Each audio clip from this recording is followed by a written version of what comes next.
YouTube. My name is Elizabeth. Welcome back to my channel, Bookers and Books, and welcome to part 4 of this series of me unpacking my library, because it has been a year in boxes. Most of it is my fault. I'm not complaining. Anyway, so now is the moment where where the books are finally coming to life again. If you're the person, there might be more than one of you. If you're watching back to back the end of part 3 and the beginning of part 4, and that you're looking for changes, I've moved some of the books at the top. I've decided to separate the non-fiction from the fiction, because I did that for the rest of the bookcases. So because the non-fiction is over there in the, let's call it bookcase number 4, 3, 2, and 1. So because the non-fiction is over there, well, I decided that the books at the top would also be non-fiction. And I have also some non-fiction over here.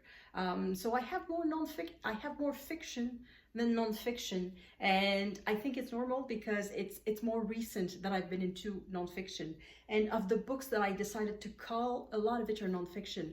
I think it's easier to call non-fiction because if a book did not work perfectly, if a non-fiction book did not work perfectly, there's no point for me keeping it, because there will be another book written on the same topic. It's easily replaceable. As for a work of fiction, it's impossible to get the same feeling, from a different book.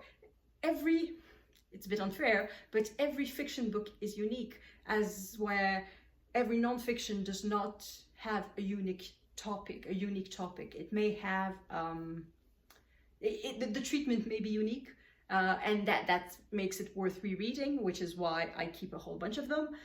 But if I'm interested in the topic, but that particular book did not work perfectly for me, it's easier to get rid of it, because I'll find another book on the same topic, and that other book will probably, maybe, perhaps work better. So that's it. So that's just the explanation, and that's it. So let's continue with another box that is not numbered, another big box full of mass market paperback in French. There might be a few in English here and there, but they're mainly in French. And I'll start with one that is not in the box that I just grabbed from elsewhere, which is Chrétien de Troyes, an awesome book that will go at the top with some other books. So okay, so Giuseppe Tomasi di Lampedusa, The Leopard. I have not read that one yet, so that one will be set apart as an unread book. So some non-fiction, travel non-fiction, I don't know how to pronounce his name, Ryszard Kapuscinski. So that's one book, and that's 2 books by him. Some Bill Bryson, A Walk in the Woods. It's in French translation, but it's really funny too. Another Nigel Barley. This one is a biography, The Raja of Borneo. So this is the story of a man, a white man, in the 19th century, who decided to become a Raja. So he was known as the White Raja. His name is James Brooke, and apparently his children sort of replaced him. Yeah, so it's a bit of a dynasty in Borneo. What else? The Art of Travel by Alain de Botton, which is just thoughts about traveling, which is fun, which is sort of a kind of armchair travel. A couple of books here by the same author, Vladimir Fedorovsky. So this is the novel of the Kremlin and the novel of St. Petersburg. I don't know if they're translated in English. And the thing is, these are not novels, this is non-fiction. So these are short works of history, of popular history, telling the story of the Kremlin and of St. Petersburg. And I think they're not translations, they were written originally in French. And the last book, The Shadow of the Wind by Carlos Ruiz Zafran. Good grief, I can't read. So okay, I'll just place the books and then I'll be back. So let's continue with a couple of books in English. 1916 by Morgan Llewellyn. This is a historical novel about Ireland and the Troubles in 1916. Super good. Margaret Atwood, The Handmaid's Tale. One of the first books that I read in English. I read that one. Well, not when it came out, but when was that book printed? It doesn't say. It says it was, well, copyright 1985, reissued 1998, so probably around these years that I read it. Arsène Lupin mystery, gentleman thief, super good. This is the first book in the series. A book of non-fiction about science, which I absolutely adore, by Hubert Reeves, very good. If It Is a Man by Primo Levi, super sad, as you can tell by the cover. A story, not a story, but a memoir of concentration camps. An adorable book. It's funny how the books end up in the box, because there's a book about a terrible subject followed by an absolutely adorable book, which is Furman by Sam Savage. This is a translation, but it's just so awesome. It's the story of a rat who can tell whether a book is good or not by just eating a little bit of the paper in the corner, and he becomes a sort of library rat. And it's just adorable. Andrei Kurkov, the Penguin, yeah, Ukrainian writer who writes in Russian. Sometimes I follow fashion. The Alchemist by Paulo Coelho. I'm not going to read that again. It can go. What else do I have? Oh, a novel about the life of the dancer Rudolf Nureyev. Yeah, it's not a biography. It's a novel. I know. I read another book, another novel inspired by his life, so I don't know which is which. Anyway, I'm keeping it because it could be interesting. A French novel about the French government exiled in a castle, in a German castle at the very end of World War II. So before Germany signed a peace treaty, or rather surrendered, and while France, like the collaborationist France had fallen. So it's a novel, it's not nonfiction. And my hands are full, so well, just maybe another little one, Silk by Alessandro Barrico. So this one is a translation from Italian. Let's continue. A book that was super popular when it came out in 2013. Again, a book for which I do not see the attraction, so away it goes. And then another mystery, Agatha Christie, and then a little Sinon, always good.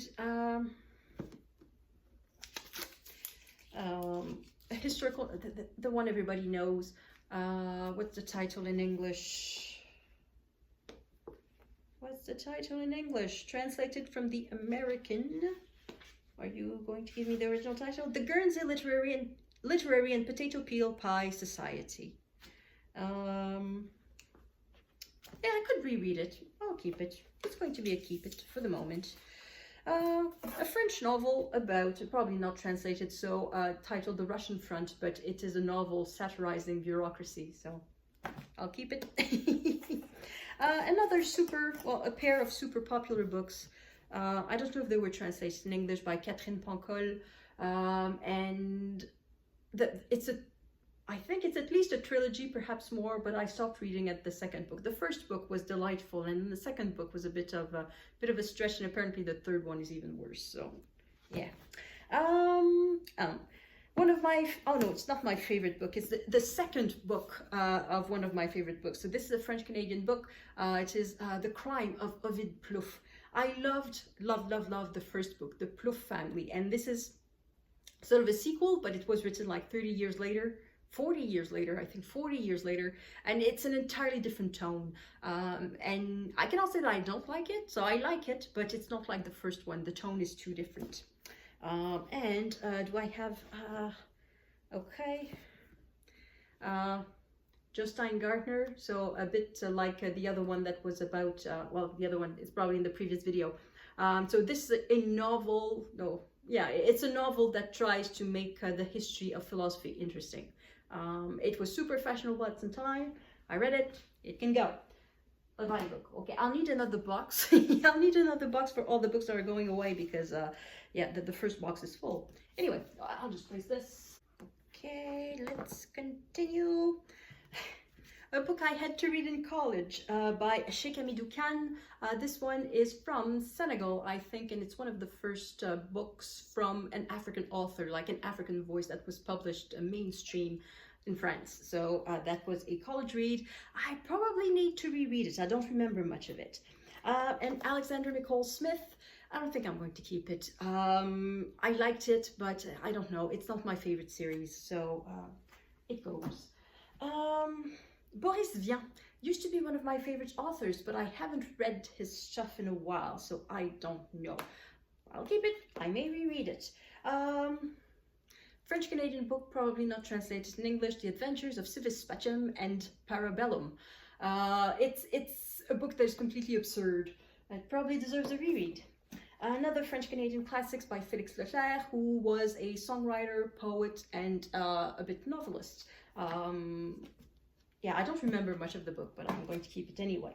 Politically Correct. So that one is probably a translation.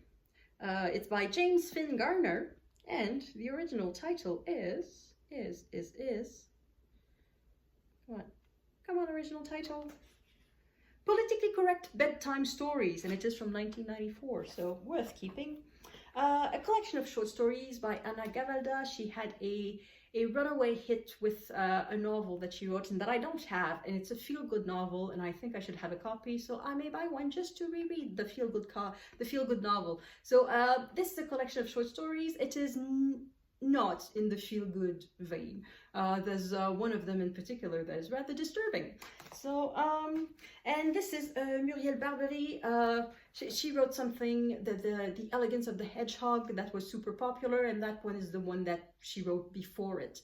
And it's about a food critic who is looking for a particular food. He's not feeling well. I think he's about to die, and he's looking for a particular flavor. And yeah, that's the book. So that's a keeper. What else do I have? This one. I don't know if it's been translated in English. I loved it.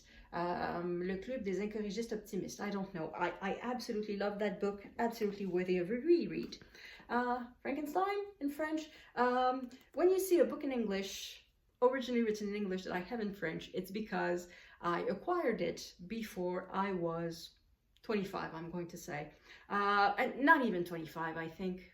Before I was 20, because after that I just read the books in English. And also it is possible that I had to read this for class, so I had to read this for university. I took one literature class in university, and it was compared literature, so a few books that were originally written in French and the others that were in translation, so that was one of them. This one, another Mishima, that one is the one that we had to read for college. Bartleby, so that one is I read it for university, so by Melville. And we need to talk about Kevin. That one I bought. I bought it. I was coming back from travel in Europe, and the plane landed in Montreal, and the books were all in French, so I bought that one. And okay, I'll just finish this row. There's a little Kurt Vonnegut. Kurt Vonnegut, the famous Slaughterhouse-Five, and some the only novel by Murakami that I've ever read. I think the title in English is Hard-Boiled Wonderland and the End of Times, which in French is just The End of Times. So that's that. Let's continue with a series of French-Canadian books. This one of my deceptions from last year, was supposed to be, I was expecting something funny, I guess, because it's obviously the lady on the cover, but it was not. This by the same author that I showed, Roger Lemelin, so the same author of The Plouffe Family. So this one is his first novel, set in Quebec City, very good. And this is The Plouffe Family, one of my favorite novels, hilarious, absolutely funny. One Corpse Too Many, Ellis Peters. A mystery, Jean Giono. Okay, this one. So Giono is a French author from the middle of the 20th century, well, early middle 20th century. And some of his books I just adore. And this one, I never finished it. It was just so extraordinarily boring. And I wonder, did I read it wrong? It's one of these books, perhaps I did not go to it with the right attitude. I was expecting something and I got something else. I don't know, so I'm going to keep it just in case. And because I I love some of the books of the author, so I may change my opinion on it. So I'm just going to keep it just in case. And then, oh, The Elegance of the Hedgehog. So that's this one. Oh, Molière. Molière, Tartuffe. I don't know what's the title in English. It's about the fake religious person. So it's a play. It's going to go with the plays. Giono, another little Giono. That one is a short story set in the south of France. And then Primo Levi, The Periodic System. So it's a memoir about not the Holocaust, but his life after it. I think is it just after? It's 21 chapters. Yeah, I think it's mostly from after Auschwitz, but it could be some before and too. Another Arsène Lupin, very good. This is a book I should read. That one I took from my brother's library. It's a collection of poetry, arguably the most famous collection of poetry written in Canadian French. It's not written in Canadian French, it's written in French, but by a French-Canadian author. It's probably the most famous. I haven't read it. My brother had to read it for college, so I sort of rescued the book, but yeah, I'm probably not going to read it. An African book, Myriam Abba, So Long a Letter, classic of African literature, very good. A historical novel that sort of makes fun of the Battle of Agincourt. I don't think it's translated in English. It is super funny. It's really funny. And then Agatha Christoph, so a Hungarian writer, a classic, and that's volume 1 or 2. There are 3 books in that series, so I think it's volume 1. Sort of biography of Olympe de Gouges, which is one of the first feminists, and French-Canadian book, Ça sent la coupe, so sort of contemporary novel. Why am I trying to speak that fast? I could speak slower. Anyway, so my hands are full. I'm just going to put these books on the shelves. Marcel Proust, that's not even the first volume. It's just an excerpt from the first volume of In Search of Lost Time. So since I actually have the first volume, this goes away. Kafka, The Trial. Dumas, Queen Margot, one of his good ones, because Dumas has a lot of less good ones, and this one is one of the good ones. Book by Stendhal, not his most famous, Armance, though it follows kind of the same pattern of disappointed love. Émile Zola, I don't know what's the title in English. That one is set in on the railroads, and there's a serial killer in there. So if you want something for Misery May, this is a good candidate too. Faust by Goethe. So this one is a play. So it's going to go on the play shelf with, so that shelf has become sort of plays and poetry and books about Shakespeare. So this is sort of the Shakespeare section, and then I have a few plays and then some poetry. Oops. A book by Arturo Pérez Reverte, not my favorite. There's an entire series featuring this hero. I've read just one of them. So it's volume 6, The Adventures of Captain Alatriste is volume 6, and I don't really care for it, so away it goes. Some non-fiction, they are coming. So it's like, it's the reverse side of The Longest Day. So it's from the German point of view, like D-Day from the point of view of the Germans. So it's not really D-Day. The Germans had no idea it was coming. Well, they knew it was coming, but not necessarily on that day and not necessarily on that scale. So it's very interesting. Another mandatory read in college, The Great Gatsby, and The Princess of Clèves, the first novel in French literature. Surprisingly, it was not mandatory read. I just read it because I wanted to. Gabriel Garcia Marquez, The Love and Time of the Cholera. Mérimée Carmen by the same author of Columba, which is one of my favorite novels. a historical novel. Oh, it's not a historical novel because at the time it was contemporary. Set during World War I by Roman d'Argelès. I think in English it's just The Wooden Crosses. Very, very good. A memoir by Isaac Bashevis Singer about his childhood in Warsaw. I wasn't sure if it was Warsaw or Krakow. It's Warsaw. Yeah, very, very good. I was not expecting to like it. I received this book as a gift and I was thinking, oh, why should I read that? And I read it and I started to read just the first few pages and I was just engrossed. I just wanted to read it till the end. It's really good. He won a Nobel of Literature. The man can write. Yeah, I'm running out. I'll be back for the last 1, 2, 3, 4, 5, 6 books in the box. And the last 6 books in the box, Kate Atkinson. It's the only one that I read by her, but I really, really loved it. Georges Perec, a classic life and owner's manual, very good. A mystery, Anne Perry. I don't know. I don't know. I fell out of love with Anne Perry. I don't know why. Yeah, there are so many mysteries. If I just like it a little bit, it goes away. A historical novel, a bit of a mystery, by Merchtil Bormann. It is The Violinist. This is the story of a man who was, it's set during, at the time of the Soviet Union. It's a man who was sent to a concentration camp, and we are looking for a violin, because he was a violinist, and for who denounced him, because it was on the basis of a denunciation that he was sent to the camps. So, yeah. Imre Kertész, winner of the Nobel Prize of Literature, translated from Hungarian. I don't remember much, but could be worth reread. Oh, and this one not translated in English. It is a translation from Norwegian. It is a novel about teenagers learning the piano, but like with the ambition of becoming concert pianists. There's a volume 2, which I haven't read. I really should read it. I remember I really, really loved the book. So yeah, that's a keeper. And that's the end of this box. So I will be back with the next box. Let's continue with box. Oh, you can't see it. Number 14. At least that's what's written on the cover. So again, just a whole bunch of mass market paperbacks in French for the vast majority. Garcia Marquez, 100 Years of Solitude, which I had to read for college, but really liked.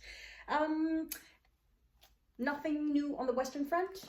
Heinrich-Marie Remarque, Baudelaire, Le Spleen de Paris. So this is one of the only 2 books that he wrote. This is poems and prose. It's just really, really well-written prose. Again, just a little teeny tiny sliver of a thing. Some Louis Ferdinand Céline Casse-Pipe. Teeny tiny sliver of a thing. Georges Perec, because I really like Georges Perec. Alphonse Daudet, that's a French classic. I have a few in that collection, like these covered spines, which don't exist anymore. They used to be so cheap. Yeah, it is the story of a poor little child who is not well treated. I think I had to read that. It was mandatory reading when I was in high school. So when I was about 14 years old, there was a streak that we had to read books about mistreated children. There was like 3 in a row. Did we really need that? Apparently we did. Some more Stefan Zweig, The Chess Player. No, is that it? The Chess Player, Chess Story, The Royal Game. It has different titles in English.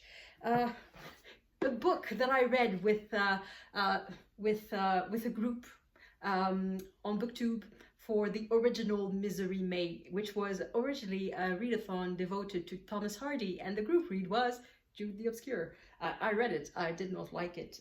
It's just too much. I mean, it's so many bad things happen to the main character that it's funny at the end. And there's a kid in there that is utterly useless. In a romance, that type of character is called a plot muppet, like a kid who's there just to forward the plot but does not have a personality. So that's that. I have part 1 of Don Quixote. Part 2 is probably there somewhere too. The Mysterious Island by Jules Verne. Good science fiction. Oh, Christ Stopped at Eboli. This is non-fiction. This is a memoir by a man who was exiled within Italy by Mussolini, and he was sent to a very, very poor region.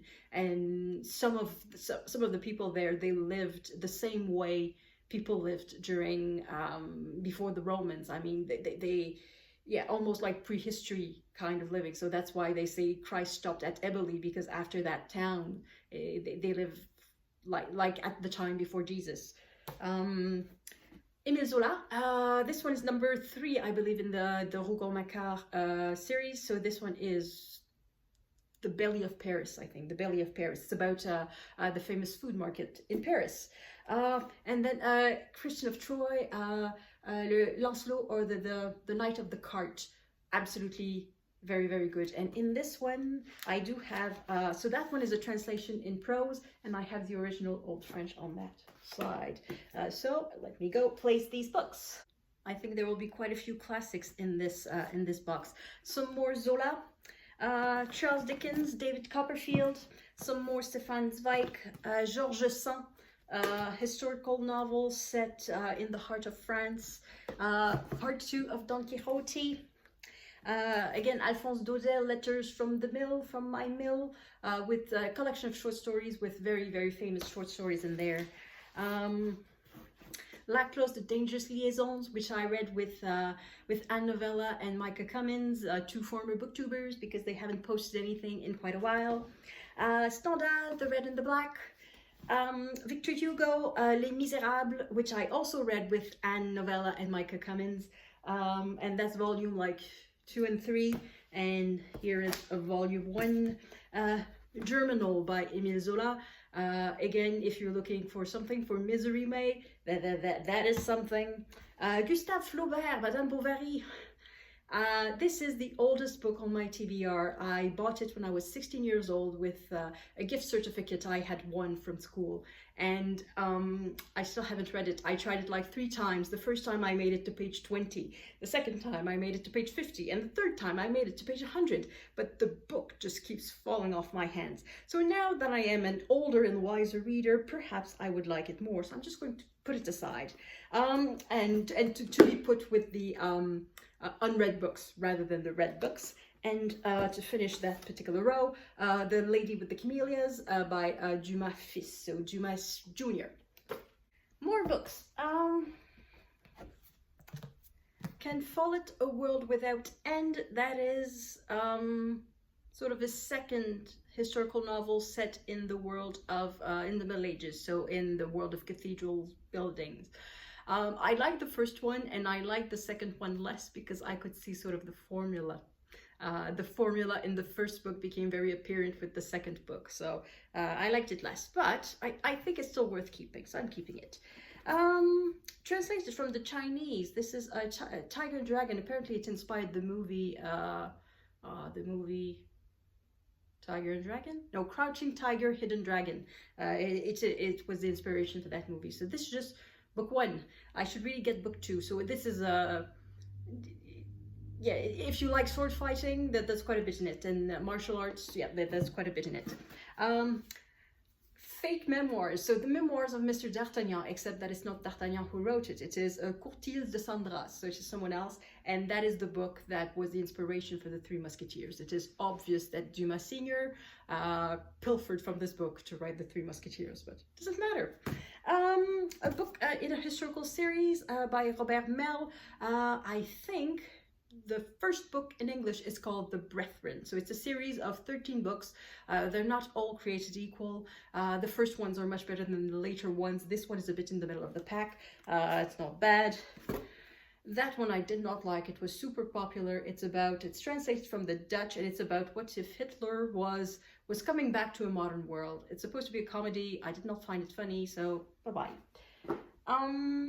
Oh, one of my favorite authors, but not one of my favorite books, Marcel Aimé. This book was funny when it was published. It did not age well. Basically, it's the story of 2 neighbors who sort of have a rivalry, and it's about how each neighbor is trying to sleep with the daughter of the other neighbor with or without her consent. So it did not age well, but because I'm a kind of completist and I like this author in general, I'm going to keep it. Nimirovsky, Suite Française, very popular, very sad. The author died in the Holocaust, so very good. Imre Kertész, another Holocaust story. So this one is a novel based on the author's experience in the concentration camp. I read this one in one go, quite literally. I bought it at a train station in, I believe, in Strasbourg, and by the time we got to Lyon, I had finished it. It kind of helped that we were stuck just outside the train station for like 30 minutes, just enough for me to finish reading it. But it's really super good.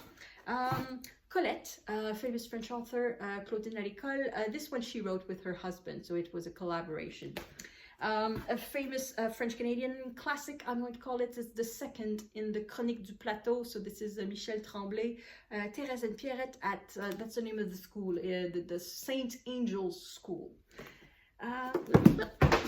Okay, that means I have enough books.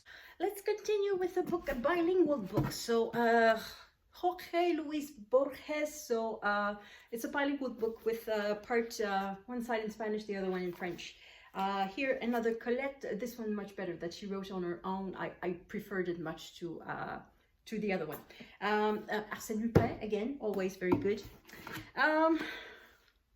One of the worst books I've ever read. It's supposed to be some sort of homage to Jules Verne, except that it's misogynist, sexist, and boring. Why do I keep it? Oh wait, bye-bye book. A French-Canadian book, En Cabanet by Gabrielle Fil-Toshiba. I heard of the author on Lindy's Magpie Reads channel. However, this was not the book she had read. It was sort of the sequel to this book. So I'm going to keep it for the moment, because I may read the second one, and perhaps with the second one, the first one will be more interesting. It wasn't bad, it was just meh. And then another Michel Tremblay, so the first book, the first book in the series that I was talking about. French-Canadian classic, the only French-Canadian author to ever win the Goncourt Prize with this particular book. The title in English is, I don't know what it is. Anyway, it's very good. What else? Annie Ernaux again, and Émile Zola, a collection of short writings of stories. I think it's like 4 short stories. So up it goes. Next, what do we have? Oh, Hans Fallada, Alone in Berlin. I think that's the title in English. Very scary book, yeah, for Misery May. So it's the story of a man who decides to resist against the Nazis, but being in Berlin during the war, it's not something that is easy to do. So what he does is that he writes postcards denouncing the regime, and he just leaves them here and there. And yeah, it's a very scary book. Romain Gary, a French author who won the Prix Goncourt twice. Normally you're supposed to win it just once, but he was not dealing well with fame, so he decided to use a pseudonym, and he won it under his pseudonym too. This is not the book that won him the Goncourt, but it's very good. It is set during World War II, and it is also about resistance. Though not classical resistance that you can imagine with guns in the bush and all of that. It's a more subtle kind of resistance, but it is about resistance. What else? Ooh, a historical novel that is not translated in English, but it is so good. It is in 2 parts. So the first part is set sort of at the end of the Middle Ages. Is it set in the Middle Ages, or is it just in the like 17th century, or it's not the 17th? I don't remember exactly.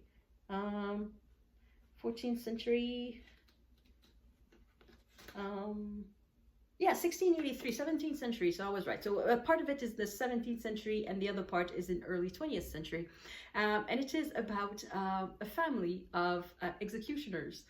And it is at both extremely funny and historically accurate, like how executioners had to live a bit outside of society, how they had some sort of weird privileges, and things like that. So it's very good. It's not translated in English, but it's awesome. Again, another book by one of my favorite authors, Marcel Aimé.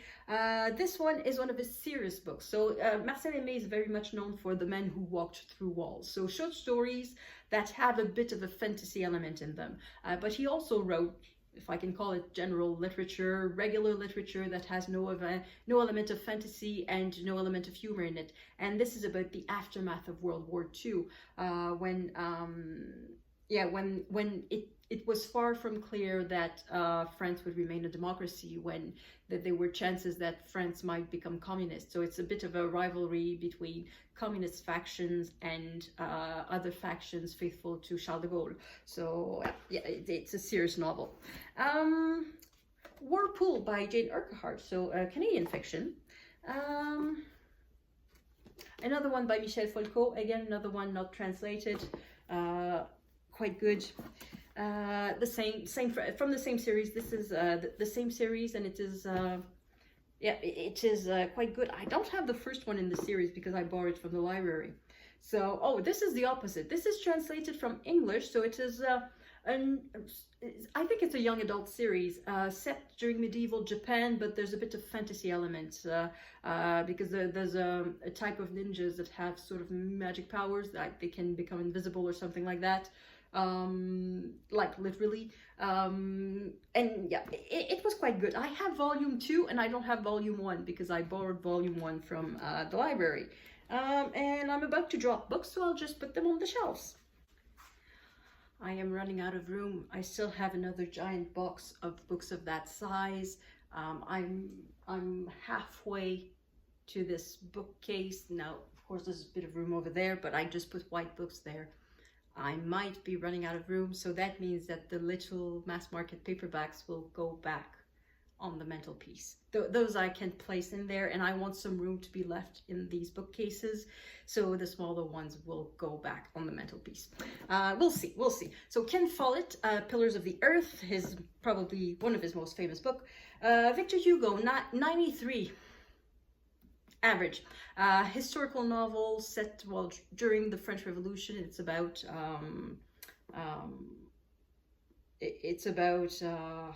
oh good grief, it's about what?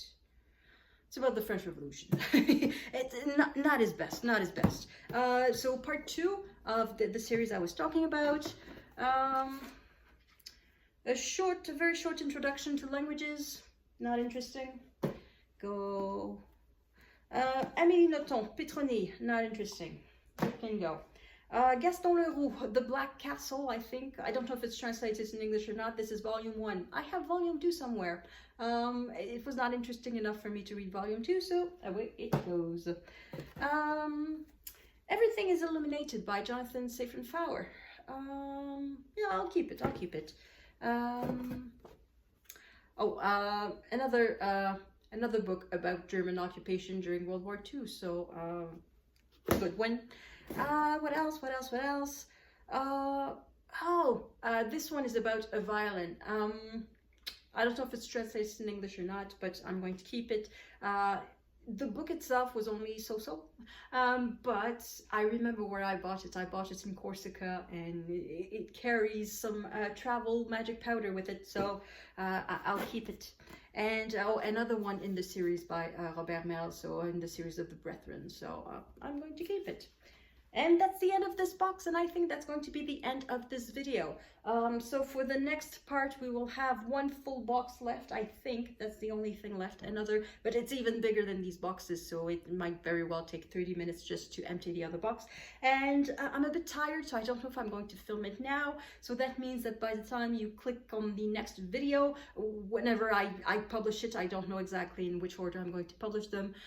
This entire thing may have changed its outlook because I moved some things around as I went, because some collections, like this collection here with very colorful spines, was starting to was not having enough room on the top shelf, so I had to move it, but I may move it somewhere else. So anyway, so this is a work in progress. It may change by the time you see it the next time. So thank you everyone for watching, and I will see you in the next video. À la prochaine.